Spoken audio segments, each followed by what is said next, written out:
Ao vivo.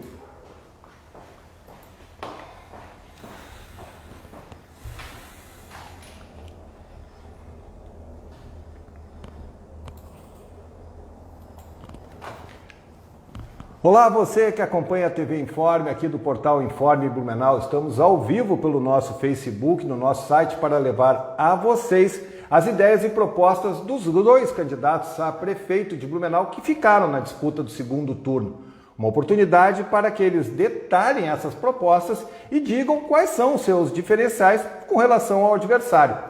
Através de sorteio realizado com as assessorias das duas candidaturas, o primeiro entrevistado é João Paulo Kleinobin, do Democratas, que concorre pela coligação Pra Frente Blumenau. Estamos aqui respeitando os protocolos de saúde com um distanciamento, mas sem máscara, para facilitar a compreensão de quem está nos ouvindo. Assim que terminar essa gravação, tanto ele quanto eu colocamos a máscara. A entrevista terá entre 35 e 40 minutos. Pedimos para você que está nos acompanhando que curta e compartilhe essa transmissão para que essa mensagem chegue para maior número de pessoas. Comentários e manifestações são muito bem-vindas, mas não vamos interagir com elas durante a transmissão, ficando a cargo do candidato, se quiser, depois responder às pessoas que interagiram. Mas vamos prestigiar algumas pessoas que, de forma antecipada, enviaram perguntas para o Informe Blumenau. Serão 3 para cada candidato, já previamente definidas. Essas perguntas, assim como as que eu farei, são de cunho administrativo com foco em propostas. De minha parte, também farei algumas do ponto de vista político. Eu quero lembrar ao candidato que quanto mais objetivo ele for, mais assuntos poderemos abordar. João Paulo Kleinobin, seu tempo passa a contar a partir de agora. Candidato, por que a sua candidatura é melhor que a de Mário Hildebrand? Acho que a grande diferença entre as duas candidaturas é não só a capacidade de sonhar, a capacidade de pensar no futuro, que é o que eu tenho insistido muito nisso, que é uma das coisas que mais me preocupa hoje. Podemos até falar um pouco mais sobre isso na transmissão. Qual é o legado que fica? Qual é a construção de cidade que nós estamos fazendo? Eu tinha isso muito claro quando estava na prefeitura. Qual era a cidade que a gente estava construindo, para onde a cidade estava caminhando, e eu não vejo hoje essa direção. Então, tenho insistido nisso, não dá para pensar só na próxima eleição, eu preciso pensar na próxima geração, e acho que esse é um dos problemas que nós temos hoje aqui na cidade. E também a própria capacidade de realização, não é só de pensar, mas é de pensar e conseguir realizar e conseguir entregar, e com soluções absolutamente definitivas, onde o Parque Vila Germânica é o maior exemplo disso. Né? Não dá mais para fazer puxadinho. Né? A antiga Proeb foi crescendo, foi feito um negócio aqui, um negócio ali, o A, o B, depois faz mais um pedaço, faz outro. E o que eu fiz? Não, agora eu preciso fazer algo, modernizar, fazer algo realmente tudo novo. Não dá para reformar o que existe aqui. Nós desmanchamos tudo que havia, fizemos tudo novo em 6 meses. Acho que essa é a grande diferença de realização. Né? Enquanto que hoje, né, você tem obras, também vamos falar sobre isso, obras intermináveis, obras que não terminam, e muito puxadinho, né? A Velha Garcia, da forma como está sendo feito, é um puxadinho, o Parque das Itopavas é um puxadinho, e por aí vai. A Ponte do Centro é um puxadinho, que é tudo uma forma improvisada de curto prazo e que não resolve o problema, que realmente não cria uma solução definitiva maior para a cidade. Eu acho que o grande desafio que Blumenau tem é continuar, não perder a sua capacidade de ousar, não perder a sua capacidade de sonhar, não perder a sua capacidade de olhar para o futuro com esperança, que é disso que se trata essa eleição. Candidato, o senhor foi prefeito 2 vezes, sendo que na reeleição em 2008 o senhor recebeu mais de 112 mil votos. Em 2004, na primeira eleição, o senhor recebeu 75 mil por aí. Nesse primeiro turno foram cerca de 25 mil votos, cerca de 15% do eleitorado. O senhor esperava uma votação assim? A que o senhor atribui essa votação e como reverter essa diferença? Primeiro, eu acho que cada eleição é uma eleição, cada momento é um momento. Nós tínhamos 12 candidatos, né? Ou seja, houve uma dispersão muito grande dos votos. É natural que isso acontecesse, especialmente entre os 11 candidatos que estavam na oposição. Então, isso acaba criando essa dispersão. O segundo turno é justamente a oportunidade de poder reorientar, na verdade, essa discussão. E nós estamos trabalhando defendendo aquilo que a gente acredita. Eleição é isso. Eleição é defender aquilo que a gente acredita, é defender a cidade que a gente quer. E é isso que a gente está fazendo. Como reverter? Trabalhando, discutindo, conversando, andando na rua, que é o que a gente está fazendo. Antes de entrar nas questões administrativas, uma última pergunta. Eu queria falar sobre a Operação Tapete Negro. Eu me lembro que o senhor foi um dos primeiros, se não o primeiro candidato a ser entrevistado aqui. O senhor já falou de início da operação, o senhor criou um site, que é uma estratégia um tanto quanto arriscada, que foi dar o holofote a essa operação do Ministério Público, tanto no primeiro turno e também na largada do segundo turno. O senhor também falou. Até que ponto esse assunto atrapalhou o seu desempenho eleitoral, o senhor considera? Alexandre, eu tomei a iniciativa de fazer o site dentro do princípio que quem não deve não teme. Repeti isso várias vezes durante a eleição. Eu fui inocentado, eu não devo nada.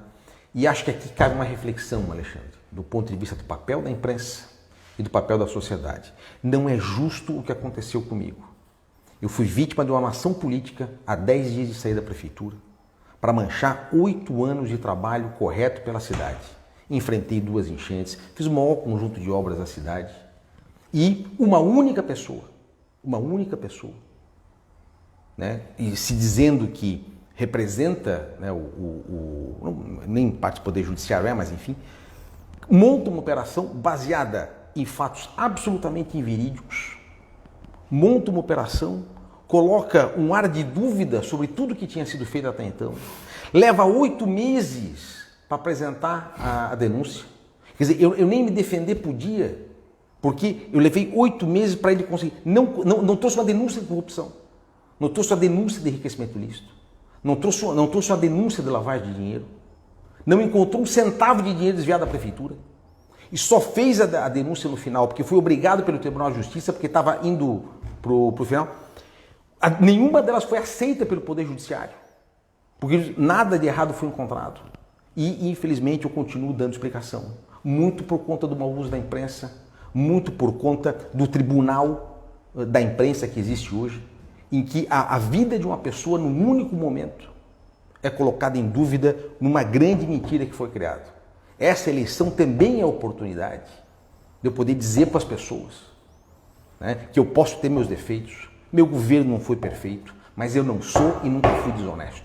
Quando você fala... Agora, deixa eu terminar. Claro. Então, é isso que se trata. E acho que todos nós temos que refletir sobre isso. Vocês precisam refletir sobre isso.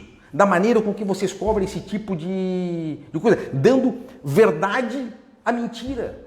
Por quê? Porque o outro lado nunca pode errar. E é isso que afasta as pessoas do processo político. Por que é tão difícil encontrar novas lideranças hoje para o processo? Porque ninguém se dispõe mais a participar do processo político. Nós temos que aplaudir o que o Ronaldo Baumgarten está fazendo. Saiu da sua zona de conforto, está participando do processo político, querendo contribuir com a cidade.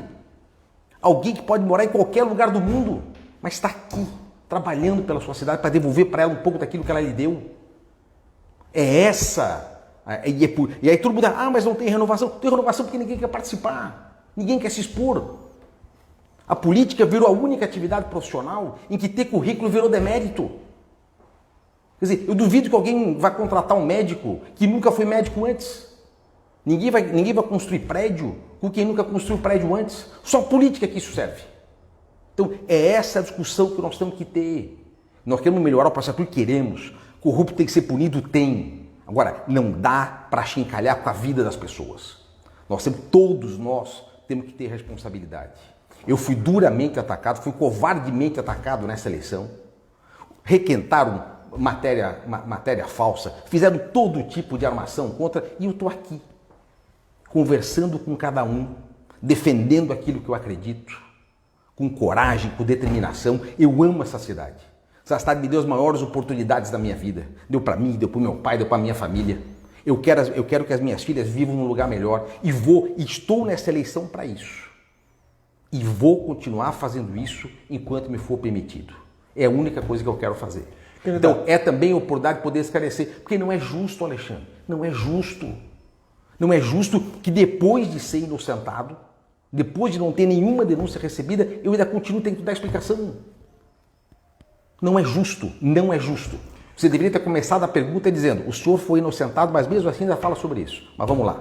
Mas eu fiz essa pergunta na outra vez. Eu não vou mais avançar nesse assunto, porque nós já estamos com 11 minutos para a gente ir para a questão, esse assunto virou. administrativa. Mas lembrando que o senhor que tocou nesse assunto. Desde o começo. Vamos lá. Quem não deve, não teme. Ok, então vamos lá. Educação infantil. O senhor fala muito em voltar com período integral para crianças de 5 a 6 anos e zerar a fila nos CIs. Lembrando que o problema de falta de vagas também nos CIs é principalmente para crianças do berçário, de 0 a 3. De berçários.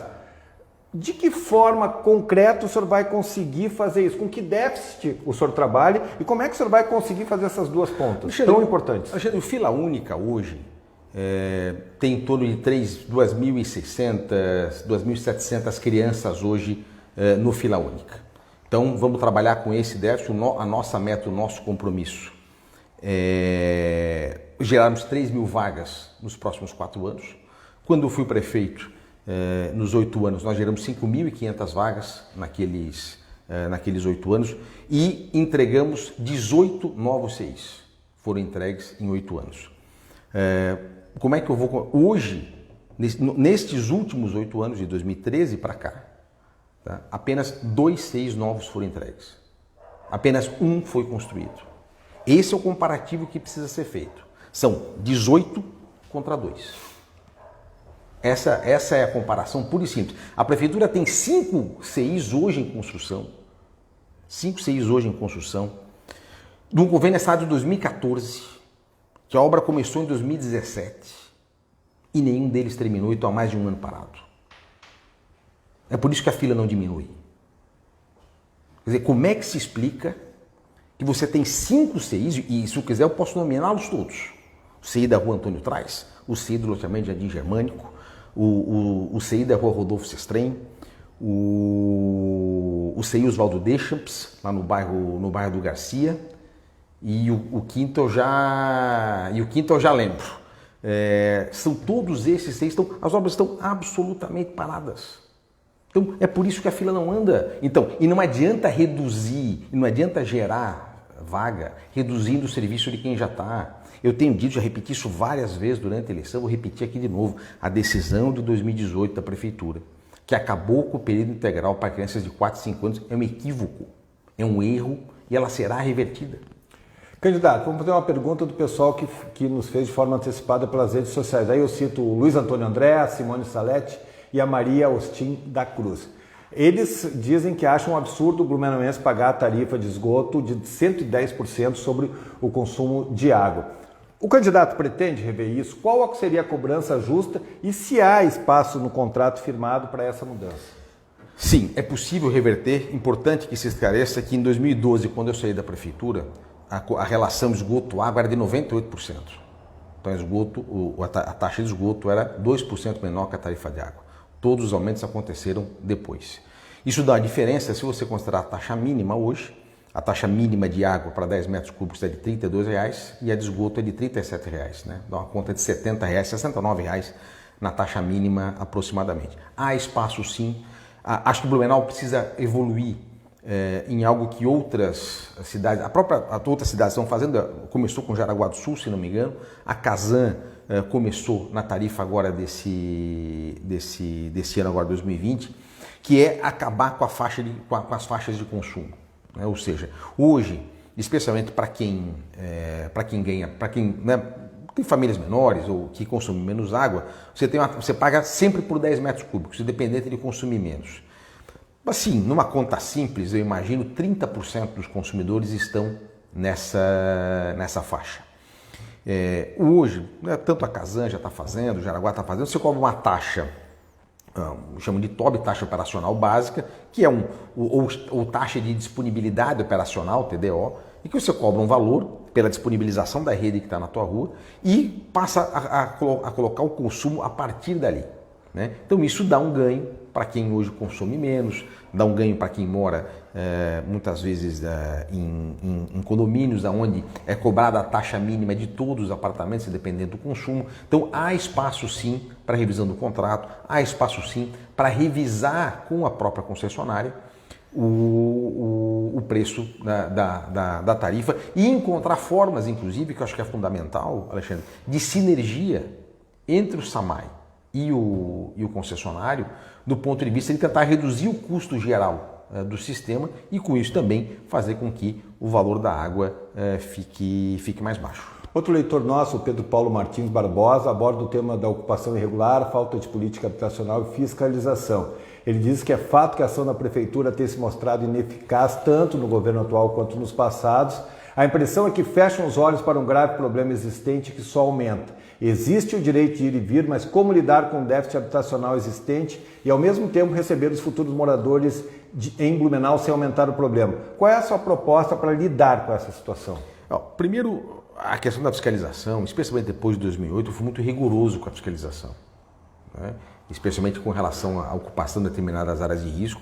Hoje, andando na cidade agora durante a campanha, confesso que fico às vezes realmente apavorado com o que eu tenho visto em termos de novas ocupações em áreas que não deveriam mais estar sendo ocupadas e que, quando eu estava na prefeitura, nós tínhamos conseguido segurar a ocupação dessas áreas.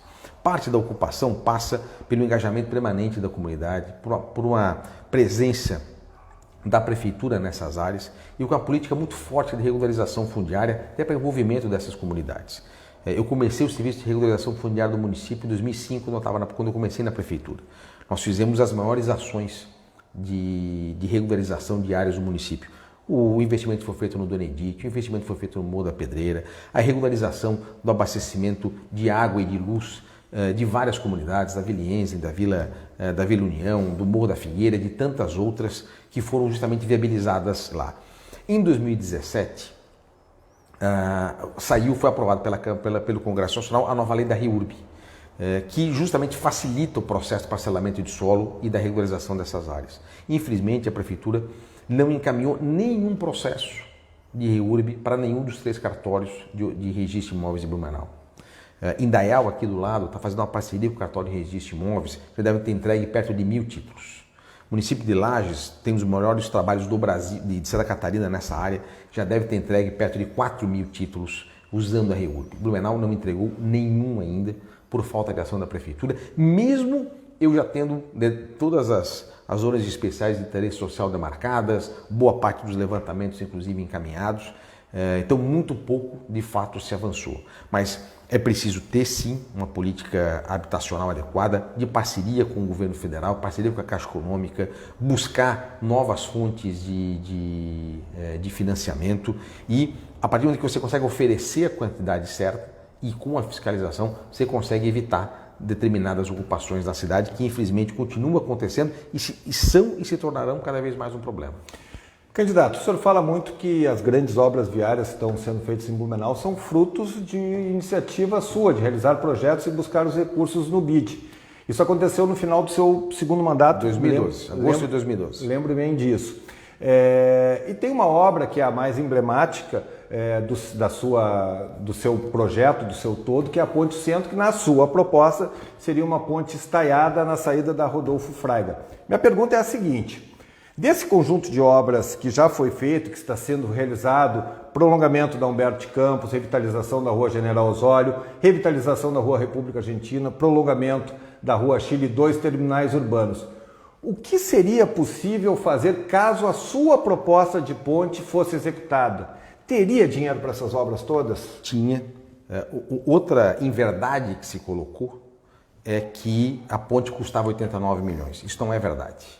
A ponte estava orçada em dólar de 2011 e depois, para justificar que tinham que rever aquele projeto, multiplicaram pelo dólar mais atual e fizeram essa atualização. Então, que aquela ponte custava 89 milhões não é verdade. Essa é a primeira questão. O dinheiro estava lá, sempre esteve, para fazer todas essas obras, inclusive a Ponte do Centro, né, que seria um marco para a cidade. Mas eu nem vou discutir a opção da prefeitura de não fazer a ponte estaiada e de fazer a ponte rodoviária como está sendo feito hoje. O que eu discuto de novo é o puxadinho. Por quê? Porque simplesmente está largando a ponte. Então, o fluxo, quando ficar pronto, e eu convido todo mundo, quando aquela obra ficar pronta e as pessoas começarem a passar e tiverem que ir até a ponte da Melman, virar à direita na ponte, virar à direita de novo e virar à esquerda outra vez, o cara que não fizer isso aqui, ele vai estocar. Por que não entrou reto aqui na Rua Chile, saindo da Rodolfo Fraiga? Quer dizer, eu vou vir da Rua 7, vou entrar na Rua Paul Hering, vou entrar na Rodolfo Fraga, eu iria reto aqui, direto na Rua Chile e ir embora. Não, eu vou pegar a direita na Beira Rio, vou entrar na Beira Rio, vou até a Melma, vou fazer toda essa volta para conseguir de novo para a Rua Chile. Faz sentido isso, Alexandre? Eu pergunto, faz sentido? Não faz. Não faz. Então, o projeto precisa ser olhado para frente e a gente não dá para ficar rediscutindo cada vez simplesmente por questão política. Esse é um equívoco. Blumenau é maior do que isso. Então, de novo, é a história do puxadinho. E aquilo que eu procurei fazer na prefeitura era justamente não fazer puxadinho.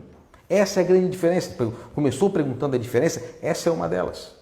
E esse projeto ali, o estudo da ponte na Rodolfo Fraga com a Rua Chile, que é fruto, várias alternativas foram colocadas, essa era a melhor. Nenhuma alternativa era perfeita. Essa era a melhor e essa foi a alternativa que a gente escolheu. Então, essa é a discussão.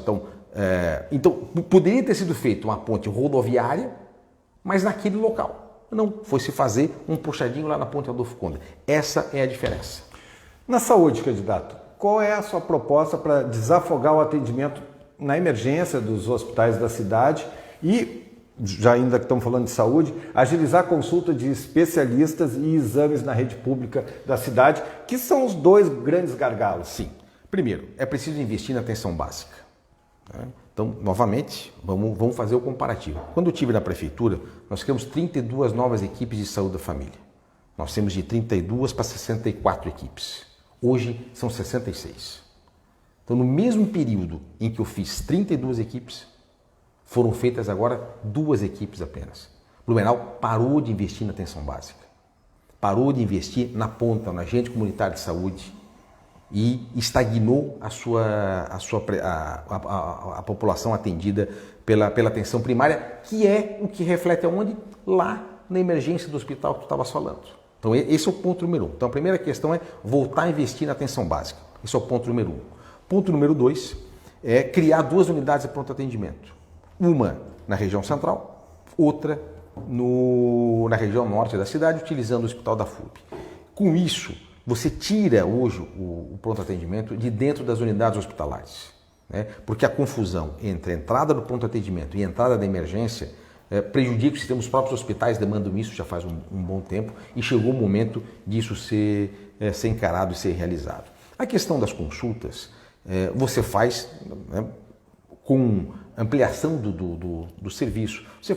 Nós temos que usar a tecnologia, especialmente a telemedicina, utilizar o maior número, né, buscar fazer com que o médico na ponta consiga oferecer a melhor resolutividade e faça o encaminhamento, ou seja, nós temos que diminuir essa demanda. O médico que está na ponta, se a gente investir na atenção primária, se a gente aumentar o número de unidades de saúde da família, nós automaticamente vamos melhorar esse atendimento aqui na ponta e menos pessoas terão que ser encaminhadas por um especialista. O médico lá na ponta tem que dar resultado, né? E é com estas ações, com muito investimento em tecnologia e aumento de investimento em atenção primária, que nós vamos conseguir dar conta disso. Nós temos que discutir todo o represamento de cirurgias que existe hoje, né, que precisa ser atendido através de mutirão, inclusive horário de madrugada, né, através do Corujão da Saúde, como já aconteceu em São Paulo. Então, são estas ações que precisam ser realizadas. O coronavírus é uma realidade e será uma realidade para o próximo prefeito. O que o senhor faria de diferente do que está sendo feito?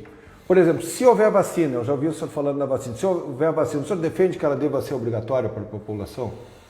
Acho que a decisão da obrigatoriedade da vacina não cabe ao município, cabe ao governo federal determinar a sua obrigatoriedade. Eu acho que o nosso papel aqui como município é disponibilizar a vacina para a população. E assim que a vacina estiver disponível no Brasil, aprovada pela Anvisa, eu quero, como prefeito, poder disponibilizar a vacina para os blumenauenses. Isso numa conta simples também, pegando o preço aí que o governo federal estava contratando a vacina do Butantan, por exemplo, nós estamos falando aí em 12 milhões de reais de investimento para comprar 300 mil doses de vacina, né, que seria o volume adequado. Então, não é um grande investimento frente ao ganho que nós teríamos.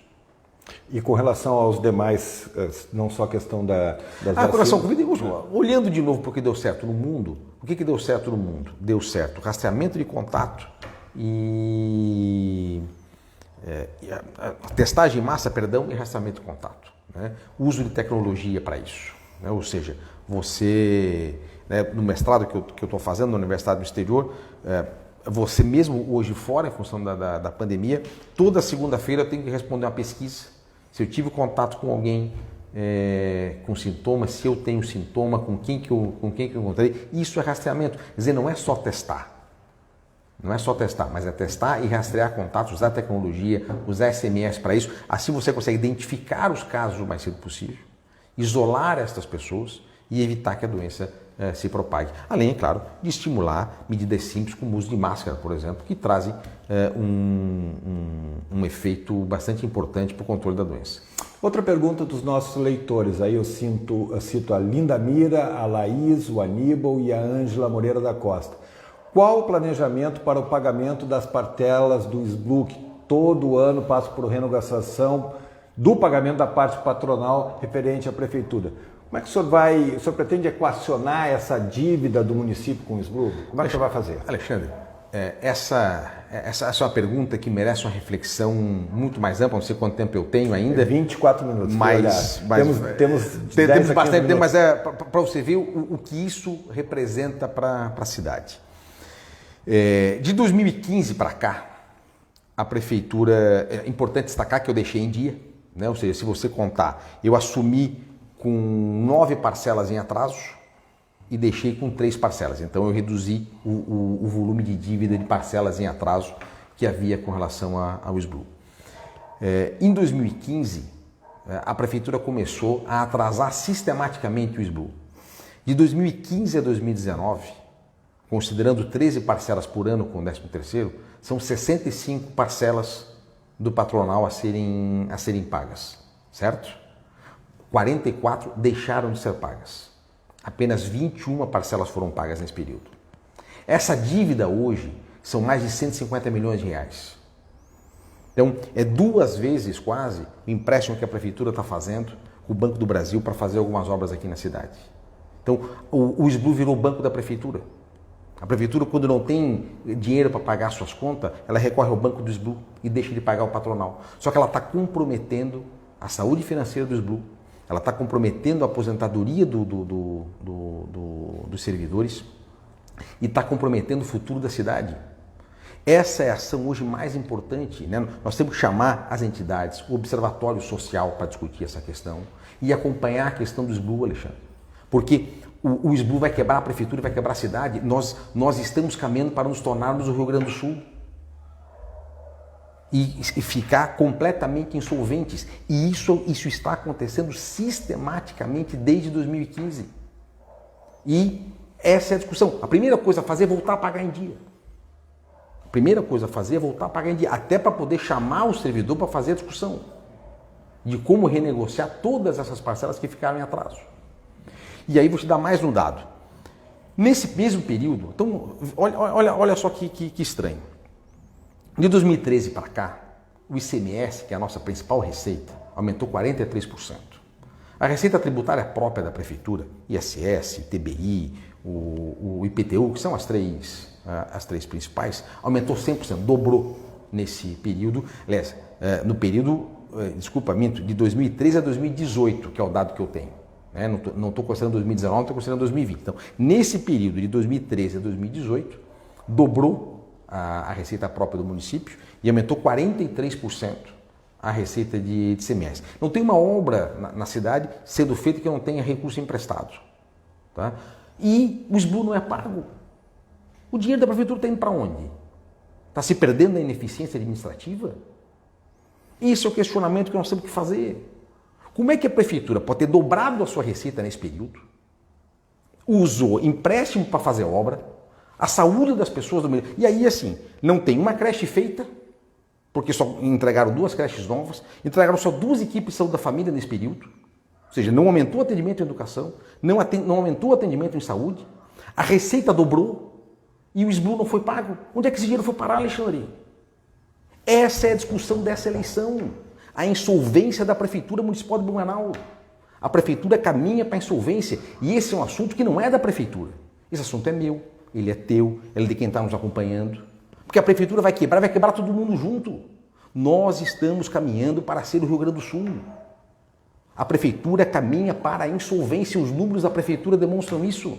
E eu não estou nem falando agora do SBU, além de 2000, estou falando da conta de 2015 até 2019 e fora 2020, que não foi pago nem um mês, amparado na pandemia, que permitiu o adiamento da parcela patronal. Só que isso vai ter que ser pago um dia. Então essa conta está em 150 milhões de reais. Então é 2 vezes o empréstimo agora que a prefeitura está pegando para fazer obra na cidade. Quer dizer, essa é a discussão que precisa ser feita e é essa a discussão que nós estamos fazendo. Então, quando eu digo que quero ter a oportunidade de servir novamente a cidade, é para justamente enfrentar de frente todas essas questões. Poder dar ao servidor segurança que ele vai ter o seu financiamento e dar, acima de tudo, a certeza de que a cidade vai conseguir pagar suas contas no futuro. Porque do jeito que está, não vai. Tenha certeza que não vai. Candidato, o senhor me corrija se eu estou enganado, o senhor tem falado na sua propaganda eleitoral que vai dar uma enxugada, né, na estrutura. Reduzir a metade o número de secretarias. Pois é, eu queria entender um pouco mais essa proposta. Onde vai ser a economia que o senhor quer fazer? O senhor tem uma estimativa de quanto é a economia? E é óbvio, quando a gente pensa nisso, bom, a economia mais fácil é cortar cargo comissionado. Mas qual é essa relação que o senhor pretende fazer? Não, primeiro, porque quando você reduz a estrutura, não é só o cargo comissionado que está sendo reduzido. É o cargo comissionado, é todo o aparato que está em torno disso. A prefeitura precisa da revisão enorme dos seus custos como um todo, na verdade. Para poder, a prefeitura precisa fazer o que todos nós fizemos durante o processo da pandemia, quando a nossa renda caiu, que foi rever os nossos custos e cortar na estrutura. É o que a prefeitura precisa fazer. E é isso que nós vamos fazer. Nós temos que melhorar, nós temos que investir em informatização, nós temos que melhorar os procedimentos que a prefeitura faz. Por exemplo, qual secretaria o senhor vai cortar? Que é metade, é um monte, né? Aglutinar várias funções, né? Então, você tem turismo, desenvolvimento econômico, outras que podem ser aglutinadas, acabar com a chefia de gabinete, tem uma série, né? Claro, você mantém educação, mantém saúde, reunificar obras com serviços urbanos de novo, rediscutir o papel do CETERB, enfim, tem uma série de coisas que dá para fazer. Candidato, nós estamos chegando aí em 30 minutos, ou seja, nós temos mais 10 minutos do nosso papo. O senhor está propondo áreas de lazer em todos os bairros. A gente entende que essa é uma grande necessidade, porque a cidade cresce, muita gente em apartamento, não tem para onde ir, não tem clube, não tem essas questões. Agora, como é que o senhor pretende fazer essas áreas de lazer? Porque a gente percebe algumas áreas de lazer, e aí eu vou pegar uma expressão que o senhor usa muito, que é um puxadinho, que é uma área de lazer que não dá para usar e muitas questões muito pequenas. Como é que o senhor pretende realmente criar áreas de lazer que beneficiem a população? Quando a gente discute área de lazer, você tem vários tipos de parque. Você tem parques grandes, parques quase para a cidade como um todo, como é o caso do Parque Ramiro, né? Que é um parque que tem condição de receber bastante gente, que inclusive poderia talvez até agregar novas áreas para poder ampliar um pouco, enfim. E você tem muitas vezes a importância de você ter no bairro parques, às vezes muito pequenos, não tem problema, desde que eles funcionem como uma grande rede de áreas de lazer. E aí você tem uma série de alternativas para isso, né? Nós temos áreas a serem disponibilizadas para a prefeitura para fazer isso. Você tem, já defendia quando estava na prefeitura antes, a abertura das escolas aos finais de semana. A escola é o maior equipamento, nenhum equipamento público está tão presente no bairro quanto a escola. E a escola passa metade do ano fechada. Né? Tão preparada para a escola, investir na escola para ela ser o centro da comunidade. E você abrir as áreas esportivas, não só esportiva, mas a área de lazer, o teatro, a biblioteca, que a comunidade se utilize desses espaços como ponto de encontro no final de semana. Blumenau tem um patrimônio imenso, que são as sociedades de caça-tiro, que também estão hoje todas subutilizadas, né? Com enormes espaços de lazer, de convivência, de áreas esportivas, que também poderiam ser utilizados pela comunidade em parcerias com esses clubes, até porque muitos têm inclusive dificuldade de se manter, né? Foram construídos alguns há 100, há 50, 70 anos, em outros tempos, e que hoje poderiam se abrir e compõem uma reserva de áreas da cidade e fazer investimentos em outras áreas. E quando eu fui prefeito, Nós tivemos 17 parques ou criados ou reformados na cidade, desde parques importantes, como o Parque Ramiro, até pequenas áreas de lazer, às vezes até num bairro utilizando, né, num conjunto residencial como esse aqui que nós estamos, se você pegar um lote aqui, transformar num pequeno parque, colocar uma pequena quadra, um banquinho, onde as pessoas possam se encontrar. O fundamental, existem vários tipos de parque com várias funções diferentes. O fundamental é que eles existam e a comunidade possa se encontrar. Porque se você tiver aqui nessa tua rua aqui, uma pequena área de lazer, né, as pessoas vão até lá, vão se encontrar, tu vai conhecer o teu vizinho, teus filhos vão conhecer os filhos dos teus vizinhos e isso cria o nosso senso de comunidade. A gente é cidadão, mas não é cidadão em casa. A gente é cidadão na calçada, a gente é cidadão no espaço público. É lá que a gente é cidadão, onde a gente conhece, onde a gente interage. É isso que dá a graça de viver na cidade. E é isso que nós estamos perdendo a não realizar essas ações. E existe uma ação extremamente importante, que também começou comigo em 2010, que é a Rota do Lazer. Que na época, de fato, era uma rota, ela juntava a Rua 15 com o Galegão e o Parque Ramiro. Depois ela acabou sendo reduzida, a Rua 15, que também foi um equívoco, na minha opinião, e a ideia era, mas quando nós concebemos isso, a ideia era ir juntando a cidade. Então junta a 15 com o Ramiro, depois junta o Ramiro passando pelo Antônio da Veiga até a Praça da Gaitas, da Praça da Gaitas dali tu vai até a Praça da Escola número 1, integra a Quadra Velha, e na verdade a ideia é o quê? É fazer rotas de lazer, fechar espaços da rua, e isso hoje é uma tendência mundial. Agora, durante a pandemia, várias grandes cidades do mundo reocuparam as suas ruas que estavam vazias de carros, reocuparam com pessoas.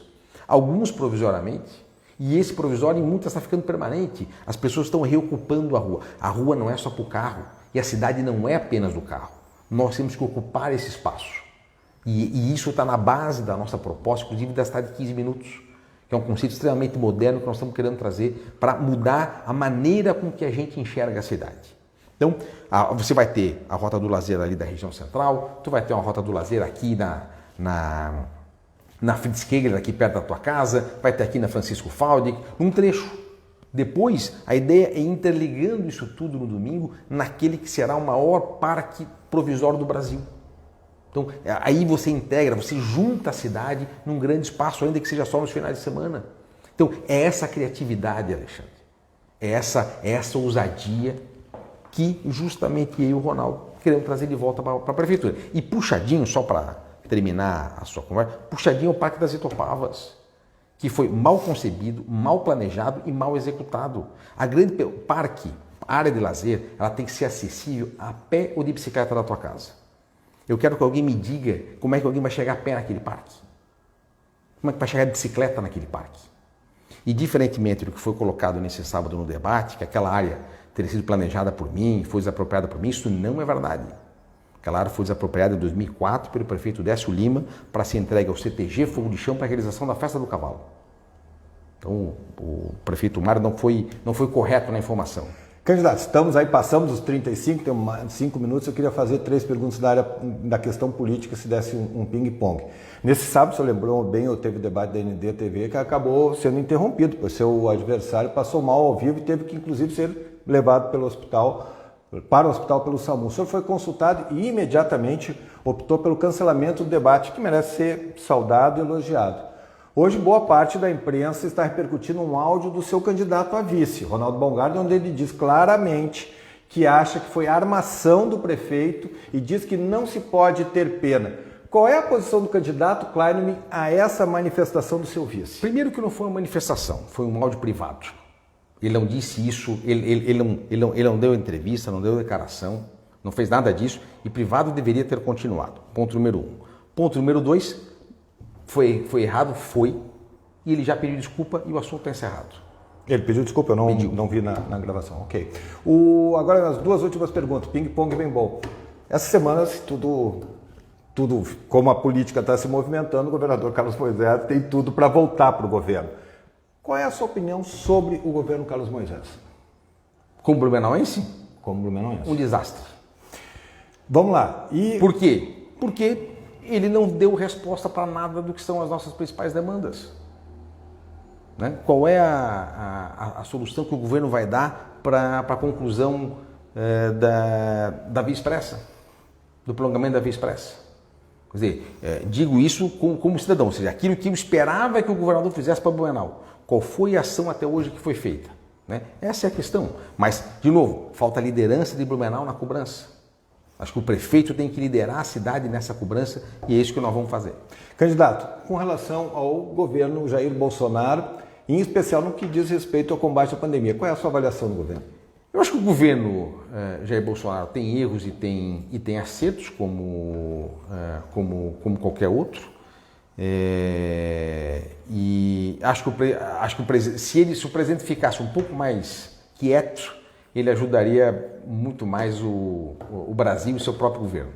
Candidato João Paulo Claro, eu quero lhe agradecer novamente a deferência com o Informe Blumenau, nós estamos aí com 39 minutos, parabenizá-lo por estar no segundo turno, parabenizar por o senhor colocar o seu nome nessa empreitada, que muita gente reclama, mas para dar a cara para bater são poucos. Desejar boa sorte nessa empreitada, agradecer também a você que está nos acompanhando. A entrevista com o candidato Mário Hildebrand será na quarta-feira, estava agendado para terça-feira, mas como ele ainda está com atestado médico, a assessoria dele entrou em contato, está entrando em contato com todos os veículos e quarta-feira, no mesmo horário, 20 horas, nos mesmos moldes, ela vai acontecer aqui. Quero lembrar para você que essa entrevista fica no nosso Facebook, está no nosso site, já vai estar no YouTube, já vai estar no Instagram. A você que nos acompanhou, obrigado pelo carinho da audiência, o voto é soberano, o voto é seu, e o nosso papel aqui é trazer mais elementos para que você decida dessa forma soberana. Obrigado, até a próxima.